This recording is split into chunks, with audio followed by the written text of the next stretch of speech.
السلام علیکم ورحمۃ اللہ وبرکاتہ۔ پاکستان پہ اللہ تعالیٰ کا عذاب آنے والا ہے اور امت مسلمہ ہے کہ خواب غفلت سے جاگنے کا نام لینے کو تیار نہیں ہو رہی ہے۔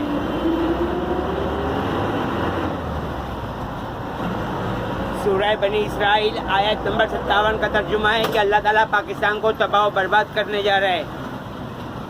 اور اس کی وجہ یہ ہے کہ پورے پاکستان کی جتنی مساجد میں گھوم چکا ہوں، ان ساری مساجد میں میرے مسلمان بھائیوں کو بتوں کو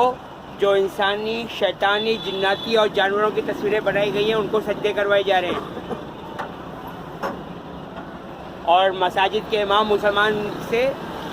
یا تو ایلومیناٹی فریمیسن شیطان کے پجاری ہو چکے ہیں یا راموساد کے دہشت گرد بن چکے ہیں، اور پاکستان سے دین اسلام کو ختم کرنے کی ہر ممکن کوشش کی جا رہی ہے۔ اور قرآن پاک کی آیات کا ترجمہ ہے کہ مسجد خاص اللہ کی ہیں تو اللہ کے گھر کو بتوں کی پلیدگی سے آلودہ نہ ہونے دینا، لیکن چونکہ پورے پاکستان کے مسلمان خواب غفلت میں سوئے ہوئے ہیں کیونکہ یہودیوں نے ان کو پیپسی اور کوک کے نام پہ شراب پلا پلا کر انتہائی گہری نیند سلا دیا ہے۔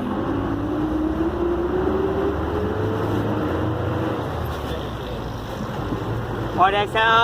اس لیے کروایا گیا ہے کیونکہ پاکستان کو جو عالم اسلام کا قلعہ بننا تھا وہ نہ بننے دیا جائے۔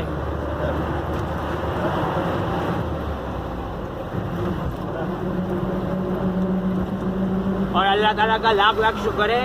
کہ میری وجہ سے پاکستان میں را اور موساد یعنی بھارتی اور اسرائیلی بہت بڑا سلیپر سیل سامنے آیا ہے جو پورے پاکستان میں بم دھماکوں، ٹارگٹ کلنگ، دہشت گردی، منی لانڈرنگ میں ملوث ہے اور پاکستان کو توڑنے کی کوششوں میں لگا ہوا تھا۔ اللہ تعالیٰ کا لاکھ لاکھ شکر ہے کہ آرمی چیف جنرل حافظ سید عاصم منیر احمد صاحب نے میری ریکویسٹ پر توجہ دی اور اس حوالے سے تحقیقات شروع کی،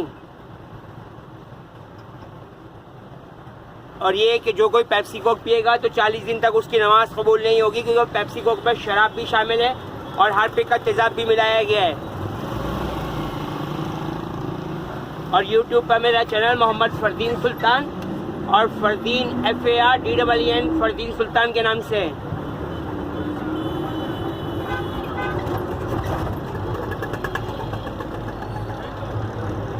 اور یہ کہ یہ سارا کام دجال مدود کے لیے کروایا جا رہا ہے کیونکہ دجال کے آنے کا وقت ہو چکا ہے۔ اور ISI کی رپورٹ ہے، انٹر سرویلنس انٹیلیجنس کی اور پاکستان کی دوسری ایجنسیوں کی، کہ پاکستان کے بڑے بڑے علماء کرام مسلمان کے بھیس میں یہودی اور شیطان کے پجاری اور بہائی مذہب کے نکل آئے ہیں، اور وہ بھی جن کے بارے میں قرآن پاک میں آیات ترجمہ موجود ہے کہ ایسا نہ کہا کرو کہ اللہ تین میں کا تیسرا ہے، اس اعتقاد سے باز آ جاؤ کہ یہ برا اعتقاد ہے، اور تمہارا رب یعنی اللہ تعالیٰ اکیلا معبود ہے اور وہی تمام جہانوں کا اکیلا پروردگار ہے۔ میرے والد صاحب جن کا نام طاہر محمود اعوان تھا، 2006 کے بم بلاسٹ میں نمائش نشپا میں بڑے بڑے علماء کرام کو شہید کروا دیا تھا۔ چونکہ مسلمان قرآن پاک ترجمے سے پڑھنا چھوڑ چکے ہیں اس لیے وہ ان کو پہچان نہیں پا رہے، لیکن جب بھی مسلمان بھائیوں نے قرآن پاک ترجمے سے پڑھنا شروع کر دیا، یہ یہودی ان کے سامنے آشکار ہوتے چلے جائیں گے، کھل کے سامنے آتے چلے جائیں گے۔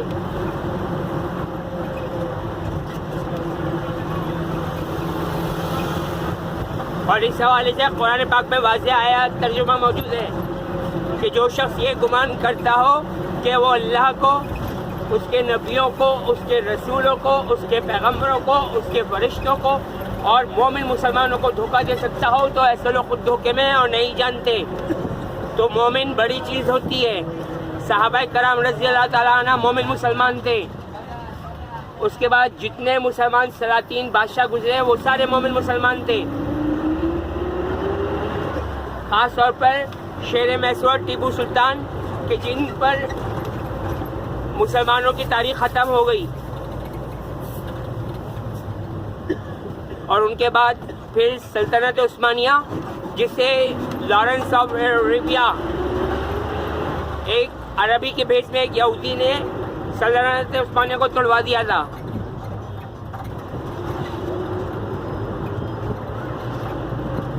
اور اس کے لیے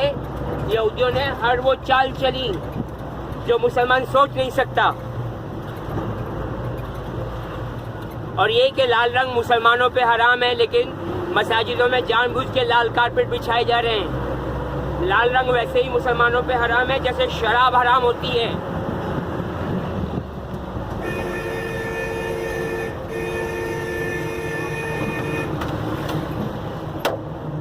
اور اسی طریقے سے کالا رنگ بھی مسلمانوں پہ حرام ہے، کیونکہ کالا رنگ فرعون پہنا کرتا تھا، اور فرعون کے بارے میں قرآن پاک میں آیت ترجمہ موجود ہے. وما من دابۃ 12واں پارہ سورہ ہود کی آیات کا ترجمہ ہے کہ فرعون اپنی قوم کو لے کر دوزخ جہنم کے گھاٹ اتر جائے گا، اور وہ بہت برا گھاٹ ہے اترنے کا. اور P T I Pakistan Tehreek Insaf یہ یہودیوں کی جماعت ہے، اور میرا تعلق بھی یہودیوں کے خاندان سے، تو اس میں میرا قصور نہیں ہے. اللہ تعالیٰ نے قرآن پاک میں ہر چیز کا جواب دے دیا ہے. اللہ تعالیٰ نے قرآن پاک میں کہا ہے کہ اللہ تعالیٰ جس کو چاہتا ہے اپنی بزرگی کے لیے پسند فرما لیتا ہے.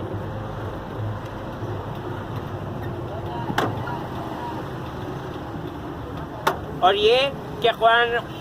قرآن پاک میں بتوں کے نام موجود ہیں: ود، سوا، یعوق، یغوث، لات، منات، عزا، بال. ان میں سے یغوث بت کو مساجدوں میں یا غوث کہہ کر پکارا جا رہا ہے. ISI کو، پاک فوج کو اور پاکستان کی دوسری خفیہ ایجنسیوں کو میں اس کی پوری ڈیٹیل دے چکا ہوں. کیونکہ یغوث اپنے دور کا ایک نیک انسان تھا، لیکن یہودیوں نے بڑی چالاکی سے اس کا بت بنا کے کھڑا کر دیا